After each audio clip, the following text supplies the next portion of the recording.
जब हर जगह भीड़ है, हर जगह प्रदूषण है, हर जगह चीजें खुली हुई हैं, तो क्या सिर्फ त्योहारों पर पाबंदी लगा देने से कोरोना रुक जाएगा, या फिर त्योहारों पर ही पाबंदी से या फिर त्योहार पर ही प्रिकॉशंस लेने से कोरोना पर काबू पाया जा सकता है? इसके साथ भी और बाकी और प्रिकॉशंस जरूरी हैं। कई सवाल हैं। सवाल पहला यह कि दिवाली पर दिल्ली में कोरोना मार्केट है क्या? ये दूसरा सवाल, कोरोना का डर अब तीसरी लहर है ये।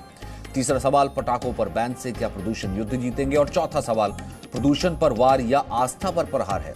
और पांचवा, बार बार निशाने पर क्यों हिंदुओं के त्योहार आ जाते हैं? हमारे साथ राजीव पांडे हैं, बीजेपी के नेता। हमारे साथ राजेश गुप्ता हैं, आम आदमी पार्टी के प्रवक्ता। संजय गुप्ता है, शिवसेना के नेता। और डॉक्टर एमसी मिश्रा हमारे साथ जुड़ेंगे, एम्स के पूर्व डायरेक्टर। सबसे पहले राजीव पांडे, मैं आपसे जानना चाहता हूं, भाई एजेंसीज काम करती है ना, कोरोना अब से तो चल नहीं रहा, 8-9 महीने से कोरोना चल रहा है और ये सबको मालूम था कि इसी कोरोना के बीच में ही दिवाली मनानी पड़ेगी। तो सर, बाजारों में ऑड इवन करते, प्रदूषण के लिए कुछ करते, पराली ना जलाने का कुछ काम करते, सरकारें मिलकर कुछ गाइडलाइन बना लेती। बस एक ये तरीका कि त्योहार आ रहा है, दिवाली का, दिए बंद करा दो, पटाखे बंद करा दो, हो जाएगा कोरोना अनलॉक। नहीं, देखिए, जो दिल्ली में जिस प्रकार की मिसहैंडलिंग है, आज से नहीं, अगर आप पिछले साल भी देख लीजिए, उसके पिछले साल भी देख लीजिए, उन्होंने ऑड इवेंट का एजेंडा लाया कि इससे हम पॉल्यूशन को कंट्रोल करेंगे, लेकिन ढाक के 3 पात अगले साल उन्होंने नहीं लाया। इनकी कोई पॉलिसी नहीं है। और जहां तक ये त्योहार वाली बात है, अगर आप एक तरीके से एक चीज को कि बाजार को हम किस तरीके से अनलॉक करें या लॉक करें, इस पर एक गाइडलाइंस है, लेकिन सरकार को इससे, दिल्ली सरकार को इससे कोई मतलब नहीं है।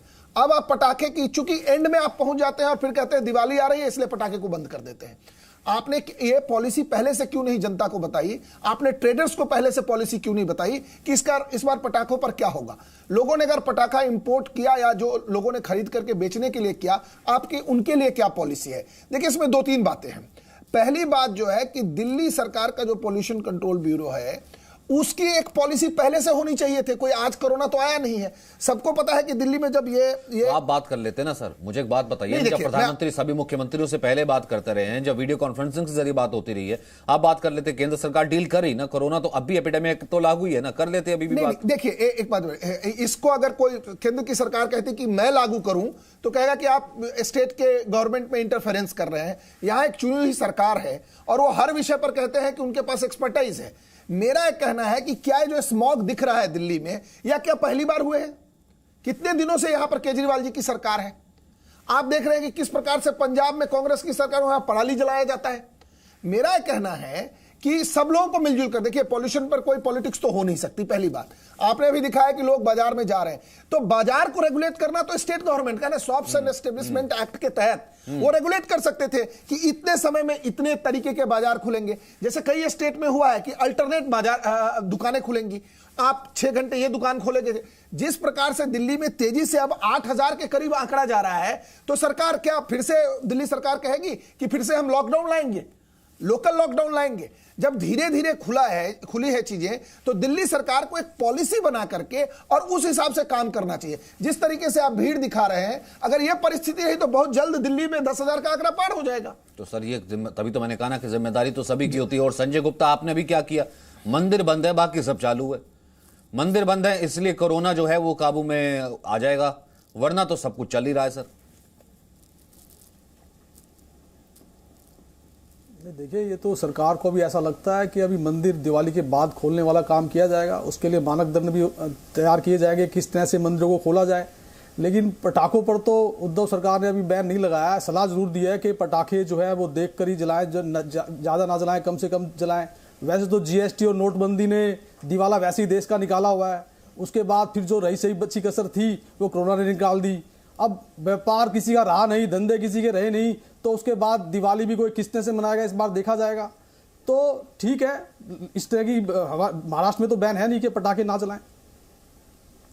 जी, आपको लगता है कि कोई स्ट्रेटजी भी है जिस तरीके का, जैसे ऊपर की बात ये शिवसेना के जो नेता उन्होंने कर दी, बैन तो है नहीं, अपने आप जला लीजिए, कुछ करने को है नहीं।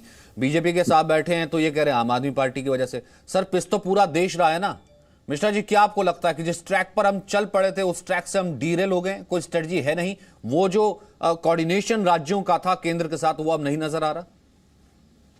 हाँ, नहीं, अब आई थिंक ऐसा लगता है कि सभी ने इसको अपने नेचुरल कोर्स पे छोड़ दिया है।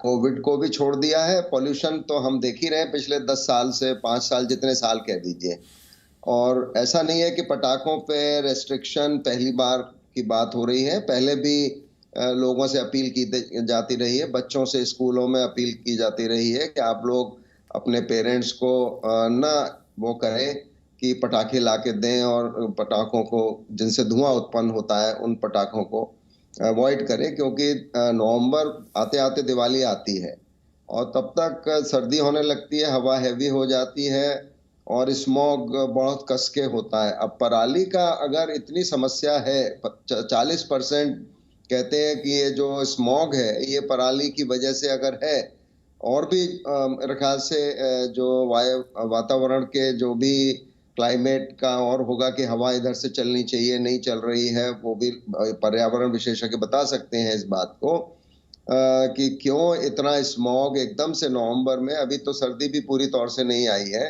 इतना स्मॉग एकदम से क्यों हो रहा है। पिछले हफ्ते भी हुआ, आज फिर सुबह था। मैं वॉक पे जाता हूँ सुबह 4 सवा 4 बजे, आज मैं नहीं गया बाहर, घर में ही वॉक किया, क्योंकि इतना ज़्यादा पीएम लेवल 2.5 ऑलमोस्ट 700-800 चल रहा बाहर है, घर में ही इतना ज़्यादा है। तो ये, और इसकी वजह से रेस्पिरेटरी डिजीजेस हर साल बच्चों में भी 30% बच्चे अफेक्ट होते हैं, एल्डरली लोग होते हैं, हार्ट अटैक्स बढ़ जाते हैं, स्ट्रोक बढ़ जाते हैं इस वातावरण में। तो ये बहुत ही खतरनाक हम सबके लिए, कैसे सांस आ रही है, नेचर ही इसका वो है कि हम कैसे ऑक्सीजन अंदर ले रहे हैं, निकाल रहे हैं। लंग कैंसर का इंसिडेंस सबको पता है इतना बढ़ रहा है। तो कुल मिला के स्थिति भयावह है, लेकिन आदमी जाए तो जाए कहाँ, अपना घर छोड़ के तो आदमी जा नहीं सकता। सर फिर आदमी उम्मीद तो कहीं ना कहीं करता है ना उस सरकार से, सियासतदान से, केंद्र सरकार से, राज्य सरकार से कोई कुछ करेगी। या ऐसा तो है नहीं कि यहाँ पर राजीव पांडे कह देते हैं राजेश गुप्ता की गलती, राजेश गुप्ता कह देते हैं राजीव पांडे की गलती है। क्यों राजेश गुप्ता जी, राजेश गुप्ता जी कि कम से कम क्यों नहीं है एक कोऑर्डिनेशन? क्या सिर्फ और सिर्फ पटाखे बंद करना, अब एनजीटी बीच में आ जाता है एकदम बिल्कुल लास्ट मोमेंट पे, सारे लाइसेंसेस रद्द हो जाते हैं, क्या अब उससे जो कोरोना की लहर जो 7,700 कुछ तक पहुंच गई है वो रुक जाएगी? देखिए, जैसा आपने कहा कि एक पार्टी कहती है दूसरे की गलती और एक पार्टी कह देती है दूसरे की गलती। मैं ना तो कभी डिबेट इस तरीके से करता हूं और ना मेरा ऐसा मन करता है, क्योंकि दिल्ली का आपसे पहले राजीव पांडे ने यही कहा, मैंने सुना आदमी पार्टी की मिसहैंडलिंग है, अगर इतने यहाँ पर अगर मार्केट्स रेगुलेट करते, कुछ करते। मैंने क्या कहा, अब मैं रिपीट कर देता हूं। देखिए, मैं नहीं, आप रिपीट ना कीजिए सर, मैंने सुन लिया था। 30 सेकंड में इस पर पार्टी पॉलिटिक्स की बात नहीं होनी चाहिए, मैंने ऐसा नहीं कहा। लेकिन मेरा कहना है कि आम आदमी पार्टी की सरकार एक पॉलिसी, कौन सी पॉलिसी पे चल रही है, मेरा ये कहना था। आपने दुकान इस तरीके से खुले हुए हैं, 8,000 के करीब पूरे देश में कोरोना का ग्राफ गिर रहा है, और 2 प्रदेश है, एक तो संजय गुप्ता जी का प्रदेश है जो पूरे देश में 40% लोगों की जो डेथ हुई है वो महाराष्ट्र से आया, और दूसरा अभी दिल्ली में 8,000 के करीब कोरोना चला गया। ये कौन सा मैनेजमेंट है? आप हमको क्वेश्चन करेंगे, आप उनसे पूछिए ना, फाइनली उनकी सरकार है। जवाब सुन लेते हैं, ठीक है, अब बोलिए गुप्ता जी। देखिए, पता है क्या होता है जी, कई बार कुछ प्रवक्ताओं की, विचारों की बड़ी मजबूरी होती है, वो जानते हैं सच क्या है, लेकिन यहाँ पर आके इस तरीके की बातें करने लगते हैं कि लोग उन पे पीछे से हंसें। वो जानते हैं कि दिल्ली और मुंबई जो है वो महानगर है, वहां पे लोगों का आना जाना बहुत है, और दिवाली के सीजन की वजह से बाजारों के अंदर लोगों का आना जाना हुआ है। और जो हालात व्यापार के बने हुए रहे हैं, जैसे अभी बताया गया कि नोटबंदी, जीएसटी और ना जाने क्या क्या मार पड़ने के बाद में इस बार कोरोना से बहुत ज्यादा दिक्कत हो गई लोगों को। तो अब बाजार सिर्फ दिवाली के कुछ दिनों में कुछ तो लोग खरीदारी करते ही, हमारे संस्कार है, हमारा समाज इस तरीके से चलता है कि दिवाली हमारा सबसे बड़ा पर्व है, और दिवाली का पर्व दिए जलाने का होता था, लेकिन अब ये हमारे कुछ भाजपा के साथी उसे पटाखों से जोड़ते हैं, लेकिन ये दिए जलाने का, रोशनी का पर्व है, शोर मचाने का या प्रदूषण करने का नहीं है। इन्हें पता नहीं है, क्योंकि ये संस्कृति को समझते नहीं है। तो अब ज्यादा लोगों के रोडों पे आने से कोरोना थोड़ा सा बढ़ा है। आप पहले कोरोना पर आइए। रुक जाओ, आप बोले पीछे से हंसते, अरे बात करिए ना। 8,000 पूरे देश में कर फ्लैट हो गया, आप 8,000 के बीच में पहुंच रहे हैं, इस पर जवाब दीजिए ना।